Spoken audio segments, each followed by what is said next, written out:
Discover 125 bike. তো এই বাইকটার সমস্যা হচ্ছিল আপনার ইঞ্জিনটা ওভারহিট হতো এবং স্পিডও কমে গেছিলো। তো এখানে মূলত যে সমস্যাটা হচ্ছিল বা যে সমস্যার কারণে হয়েছে আপনার ভিডিওটা দেখুন, আমি বিস্তারিত বলতেছি। সূক্ষ্ম একটা সমস্যা, দেখুন যে টাইমিংটা মিলতেছে না।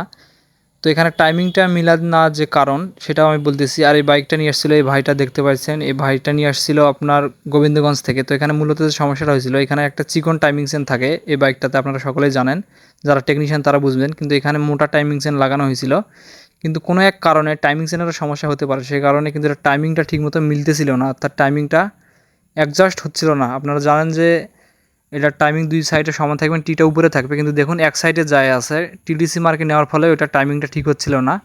তো এই কারণে বাইকটা আমরা খুলে যখন সমস্যাটা পাই টাইমিং চেনের, যে টাইমিংটা মিলতেছে না, তখন আমরা কিন্তু চেনটা চেঞ্জ করে দিচ্ছি। দেখুন মোটা চেনটা খুলে চিকন চেনটা লাগাচ্ছি, কারণ এটাতে অরিজিনালের চিকন চেনটাই থাকে, কিন্তু এখানে মডিফাই করে মোটা চেনটা লাগানো হয়েছিল। কিন্তু মোটা চেন লাগালেও হয়, কিন্তু এই বাইকটাতে কেন জানি টাইমিংটা মিলতেছিল না, সে কারণে সমস্যা করতেছিল বাইকটা। তো আমরা দেখুন এখন যে চিকন চেনটা লাগিয়ে দিলাম, এটাতে টাইমিংটা আপনাদেরকে দেখাবো, একদম টাইমিংটা মিলে যাবে।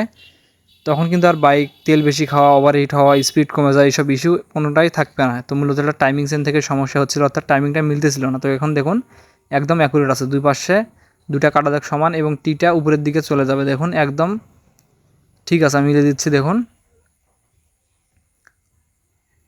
এরপরে টিডিসি মার্ক দেখাচ্ছি,